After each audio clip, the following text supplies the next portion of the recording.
ವಾಲ್ಮೀಕಿ ಅಭಿವೃದ್ಧಿ ನಿಗಮದಲ್ಲಾದಂತ ಅಕ್ರಮಕ್ಕೆ ಸಂಬಂಧಿಸಿದಂತೆ ಮಾಜಿ ಸಚಿವ ನಾಗೇಂದ್ರ ಅವರಿಗೆ ಮತ್ತೆ ಸಿಬಿಐ ಅಧಿಕಾರಿಗಳು ಶಾಕ್ ಕೊಟ್ಟಿದ್ದಾರೆ.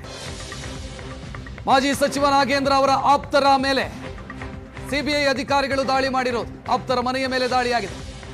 ನಾಗೇಂದ್ರ ಆಪ್ತರಾದಂತ ವಿಶ್ವನಾಥ್ ಮತ್ತು ಮಾರುತಿ ಮನೆಯ ಮೇಲೆ ದಾಳಿಯಾಗಿದೆ. ನಾಗೇಂದ್ರ ಅವರ ಬಳಿ ಕೆಲಸ ಮಾಡ್ತಾ ಇದ್ರು ಮಾರುತಿ ಮತ್ತು ವಿಶ್ವನಾಥ್.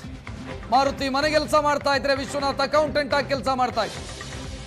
ಬಳ್ಳಾರಿ ನಗರದಲ್ಲಿರುವಂತಹ ಇಬ್ಬರ ಮನೆಯ ಮೇಲೆ ದಾಳಿ ನಡೆಸಲಾಗಿದೆ ಸಿಬಿಐ ಅಧಿಕಾರಿಗಳು. ಇನ್ನು ಈ ಟ್ರಾನ್ಸಾಕ್ಷನ್ ವಾಲ್ಮೀಕಿ ನಿಗಮದಲ್ಲಾದಂತಹ ಅಕ್ರಮದ ಟ್ರಾನ್ಸಾಕ್ಷನ್ ವಿಶ್ವನಾಥ್ ಮುಖಾಂತರ ಆಗಿದೆ ಅನ್ನುವಂತ ಮಾಹಿತಿ ತನಿಖೆಯ ಸಂದರ್ಭದಲ್ಲಿ ಗೊತ್ತಾಗಿದೆ. ಮೊನ್ನೆ ತಾನೇ ನಾಗೇಂದ್ರ ಅವರಿಗೆ ಸೇರಿದಂತಹ ಆಸ್ತಿಗಳನ್ನು ಜಪ್ತಿ ಮಾಡಲಾಗಿತ್ತು. ಈಗ ಸಿಬಿಐ ದಾಳಿ ಮಾಡಿರೋ. ಹೆಚ್ಚಿನ ಡೀಟೇಲ್ ನೀಡೋದಕ್ಕೆ ನಮ್ಮ ಪ್ರತಿನಿಧಿ ನರಸಿಂಹಮೂರ್ತಿ ಫೋನ್ ಸಂಪರ್ಕದಲ್ಲಿ. ನರಸಿಂಹಮೂರ್ತಿ, ಈಗ ಈ ಇಬ್ಬರ ಪಾತ್ರ ಏನು ಈ ಹಗರಣದಲ್ಲಿ?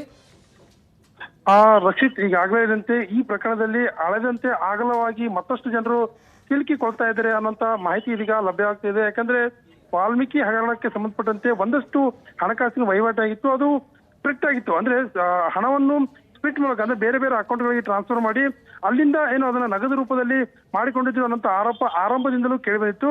ಇದರ ಪ್ರಕರಣಕ್ಕೆ ಆರಂಭದಲ್ಲಿ ಒಂದಷ್ಟು ರೈತರಾಗಿರ್ಬೋದು, ಬೇರೆ ಬೇರೆ ವೈನ್ ಶಾಪ್ ಮಾಲೀಕರಾಗಿರ್ಬೋದು, ಆ ರೀತಿಯಂತ ವ್ಯಕ್ತಿಗಳ ಅಕೌಂಟಿಂದ ಹಣ ಟ್ರಾನ್ಸ್ಫರ್ ಆಗಿ ತದನಂತರ ಅದು ನಗದು ರೂಪದಲ್ಲಿ ವರ್ಗಾವಣೆ ಆಗಿತ್ತು ಅನ್ನೋಂಥ ಮಾಹಿತಿ ಮೇರೆಗೆ ಆರಂಭದಿಂದಲೂ ಒಂದಷ್ಟು ತನಿಖೆ ನಡೀತಾನೆ ಬಂದಿತ್ತು. ಇದೀಗ ನೆಕ್ಕಂಟಿ ನಾಗರಾಜ್ ಅಂದ್ರೆ ಆರಂಭದಲ್ಲಿ ಪ್ರಮುಖ ಆರೋಪಿಯಾಗಿರ್ತಕ್ಕಂಥ ನೆಕ್ಕಂಟಿ ನಾಗರಾಜ್ ತನಗೆ ಬೇಕಾದಂತ ವ್ಯಕ್ತಿಗಳಿಗೆ ಹಣವನ್ನು ವರ್ಗಾವಣೆ ಮಾಡಿಕೊಂಡು ಅದರಿಂದ ನಗದು ರೂಪದಲ್ಲಿ ಪಡೆದುಕೊಂಡಿದ್ದಾರೆ ಅಂತ ಆರೋಪ ಇತ್ತು. ಇದೀಗ ಮಾಜಿ ಸಚಿವ ನಾಗೇಂದ್ರ ಅವರ ಆಪ್ತರ ಮನೆ ಮೇಲೆ ದಾಳಿ ಮಾಡುವ ಮೂಲಕ ಅವರ ಅಕೌಂಟ್ ಇಂದ ಕೂಡ ಒಂದಷ್ಟು ಹಣದ ವಹಿವಾಟು ನಡೆದಿರಬಹುದು ಅನ್ನೋಂತ ಮಾಹಿತಿಯ ಮೇರೆಗೆ ಇದೀಗ ಸಿಬಿಐ ಅಧಿಕಾರಿಗಳು ಏನು ಶಾಕ್ ನೀಡಿದ್ದಾರೆ ಅಂತ ಇಲ್ಲಿ ಸ್ಪಷ್ಟವಾಗಿ ಹೇಳ್ಬೋದಾಗಿದೆ. ಪ್ರಮುಖವಾಗಿ ಮಾರುತಿ ಅನಂತ್ ಅವರು ಅವರ ಮನೆ ಕೆಲಸವನ್ನು ಮಾಡ್ತಾ ಇದ್ರು. ಮನೆ ಎಲ್ಲ ಅಂದ್ರೆ ಮೇಂಟೆನೆನ್ಸ್ ಎಲ್ಲವೂ ಕೂಡ ಮಾಡ್ತಾ ಇದ್ರು. ಮತ್ತು ವಿಶ್ವನಾಥ್ ಅವರು ಒಂದಷ್ಟು ಅಂದ್ರೆ ಹಣಕಾಸಿನ ವ್ಯವಹಾರ ಆಗಿರ್ಬೋದು, ನಾಗೇಂದ್ರ ಅವರಿಗೆ ಸಂಬಂಧಪಟ್ಟಂತ ಒಂದಷ್ಟು ಅಕೌಂಟ್ಗಳನ್ನ ಮೇಂಟೈನ್ ಮಾಡ್ತಕ್ಕಂಥ ಕೆಲಸವನ್ನು ಮಾಡ್ತಿದ್ರು. ಆದ್ರೆ ಇವರು ಯಾರು ಕೂಡ ಮೇಲ್ನೋಟಕ್ಕೆ ಎಲ್ಲಿ ಕೂಡ ಕಾಣ ಸಿಗೋದಿಲ್ಲ. ಅಂದ್ರೆ ಸಣ್ಣದಾಗಿ ತಮ್ಮದೇ ಅಂತ ವ್ಯಾಪ್ತಿಯಲ್ಲಿರ್ತಕ್ಕಂಥ ವ್ಯಕ್ತಿಗಳಾಗಿದ್ರು. ಆದ್ರೆ ಇಂತಹ ವ್ಯಕ್ತಿಗಳಿಂದ ಕೂಡ ಒಂದಷ್ಟು ವಹಿವಾಟು ನಡೆದಿದೆ ಅನ್ನೋದ್ರ ಮೇಲೆಗೆ ಇದೀಗ ತನಿಖೆ ನಡೀತಾ ಇದೆ. ರಕ್ಷಿತ್, ಧನ್ಯವಾದ ನರಸಿಂಹಮೂರ್ತಿ ಮಾಹಿತಿಗೆ.